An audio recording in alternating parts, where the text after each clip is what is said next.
You're watching F1 Sparks, and Baku just rewired the title race. Max chops the gap to 69 with 7 to go, Norris stuck in 7th, Piastri in the wall. If Singapore swings Red Bull's way, everything changes. Stick around till the end for the late season pressure map that shows exactly where this flips. Right then, straight after Baku, the post-race chatter turned electric.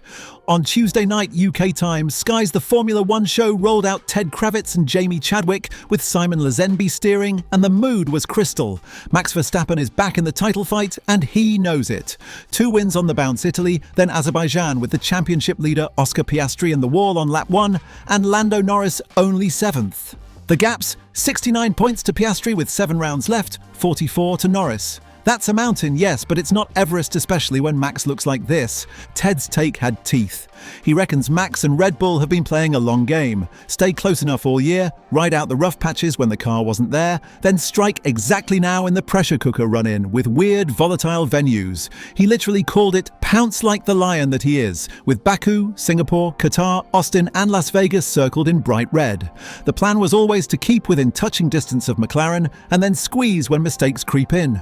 Earlier in the year, the machinery wasn't letting that plan breathe. Now that the car has come alive, it's back to plan A. Stay close, crank up the pressure, and let the last 7 weekends do the talking. Squeaky whatnot time, as Ted cheekily put it. Jamie Chadwick backed it up with the calm of a racer who's seen a few title swings. She pointed out how bad Red Bull looked in Hungary before the summer break, and how Max went 4 races without a podium, then reset at Zandvoort with a solid second, followed it with pole and the win in Monza, and backed that up with pole to flag dominance in Baku. Her read, he's got a spring in his step again. The numbers are still brutal 69 points with just under 200 left on the table, but when Verstappen smells blood, you don't rule him out, and he's certainly not ruling himself out. Never say never was the vibe. Here's the twist. The paddock's not just reacting to results, they're reacting to the way he did it. Jonathan Wheatley, now Sauber team principal and longtime Red Bull heavyweight, called Verstappen's qualifying a masterclass. Baku quali was carnage, red flags everywhere, elite drivers pinging off walls in Q3. Wheatley said Max never looked like he was going to hit anything. The precision was eerie. That's from a man who's watched Verstappen since arriving at Red Bull and winning on debut in Spain 2016, who then moved to Sauber in 2024. His phrase of choice? The cream rises. And when it rises, it looks a lot like a driver who can hustle on the limit and still make it look easy. Planet F1's line, and it fits what we've seen, is that the tide turn really kicked at Monza with Red Bull's upgraded floor. McLaren had put the season in a headlock for months, but in Italy Max beat the papaya pair with a proper cushion. In Baku he kept it out of the walls while others sampled the Armco and then controlled the Grand Prix from pole to flag. Meanwhile Piastri scored nothing after that first lap shunt, which snapped the table tighter. Deficit now 69. Again big number, again suddenly plausible. Max himself is keeping it cool. He's repeating the same mantra everywhere. No hope, just execution. 2 low downforce tracks have flattered the package, so let's see it on a high downforce layout before we declare the RB21 reborn. He's happy because the team's found things in the last few weeks, not just the floor, and they understand the car better. But he's blunt. With 7 rounds to go, 69 points is a lot, and everything needs to go perfectly from my side. Plus he'll need a slice of luck from McLaren. Race by race. Then after Abu Dhabi, whatever the scoreboard says is the truth. That's straight from his post-race media. Now about McLaren. Motorsport Week noted they arrived in Baku needing only 9 more points than Ferrari to seal the constructors for a second straight year, and left with their tails between their legs after Max stacked wins in Monza and Baku for the first time this season. Piastri's Sunday was a mess jump start. Anti-stall, then 5 corners later, he's in the wall. Norris had already bent a lap across a barrier in qualifying, started 7th, and later got clipped by the team's old Achilles heel, a messy stop. On pace, he couldn't clear the gaggle. On the final lap, he couldn't nick Yuki Tsunoda, and 7th it remained. For Norris, minimal gain on Piastri. For Verstappen, maximum leverage. The psychology matters here. After the flag, Motorsport Week painted McLaren's post-race mood as the lowest of the season. Oscar owned his error. Lando insisted he did what he could. Max looked like he'd barely broken a sweat lifting his 67th winner's trophy.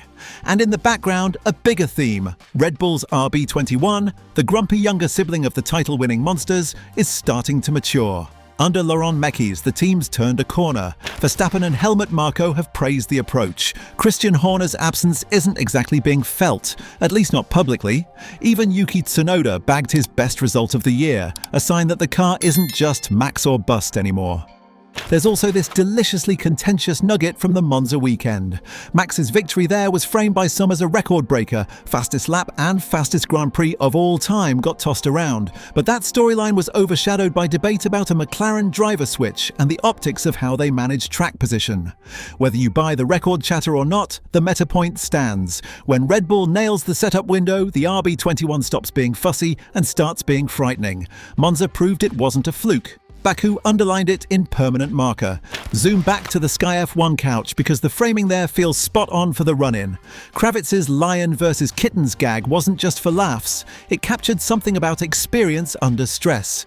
Max has been here 4 seasons running, closing titles, living at the front with every mistake magnified. Oscar and Lando are dazzlingly quick, but neither has yet carried a lead through late-season landmines. Singapore's streets are claustrophobic. Qatar whips up crosswinds and tyre stress. Austin invites track limits, drama, and strategy traps. Vegas? Chaos with neon? Baku? We've just seen it. Red flags, cold tyres, hot tempers. That's precisely the sort of calendar where experience can cash checks. Jamie's counterbalance is important. She rates Max as the best of the current crop in tricky conditions, but she's not handing him a parade. It's a huge haul still, just under 200 points available, and McLaren's car remains the reference most weekends. Her point is that Verstappen thrives when it's tough, and the last fortnight has given him both the car and the confidence to do his Max thing. Qualify at the sharp end, start clean, and squeeze the race until it taps out. The change in body language matters. When a serial winner feels the setup under him, the paddock can hear the click. And then Wheatley's long view ties the bow. He's watched Verstappen since the earliest days, and his Baku onboard didn't look like a driver threading needles. It looked like a driver with headroom. That's the bit that scares rivals. Headroom means margin. Margin means you can push when the race asks for it and save when it doesn't. In a qualifying session where others misjudged millimeters, he never looked like hitting anything. Extraordinary was the word, and masterclass the verdict. Not hype, just the satisfied shrug of someone who's seen the movie a few times. So where does that leave us? With 7 to go, McLaren will almost certainly wrap the constructors. They only needed a small swing in Baku and didn't get it. But over a season, the MCL39 has been a locomotive. The driver's fight, though, is noisier than it looked a month ago. Max has carved the gap from triple digits after Zandvoort to 69. Norris still has track position in P2 overall, but Verstappen's only 44 back of him now. The next litmus test is Singapore, the place McLaren bossed last year and a layout that historically hasn't loved Red Bull, even in their strongest seasons. If Red Bull's newfound composure and grip carry into Marina Bay, the title narrative tightens another notch. If not, the low downforce bounce theory gets louder. Either way, the pressure flips squarely onto Woking's shoulders. Here's the fun part for the data nerds and the armchair strategists. Verstappen's calling his shot without grandstanding. He's not promising miracles. He's saying race by race, get everything perfect and let McLaren blink. That's not bravado, that's arithmetic. And it dovetails with Ted's thesis. Experience plus a car that finally makes sense equals a driver waiting, watching, and ready to strike where the calendar is most unforgiving. If you're McLaren, you keep your heads, tidy the stops, keep Lando out of traffic, and give Oscar the reset he needs after Baku. If you're Red Bull, you bottle the last 2 weekends and pour the same vintage over Singapore setup day. I'm dying to know what you reckon. Is this a genuine late-season swing or just a low-drag sugar rush before the downforce tracks slap Red Bull back to earth? Did Max's Baku pole and lights to flag win convince you the RB21 has fundamentally turned a corner? Or are we about to see a McLaren clap back under the Singapore lights? Drop your take and your points math in the comments. Let's argue it out like civilized nerds. That's the lot for today. See you in the next one.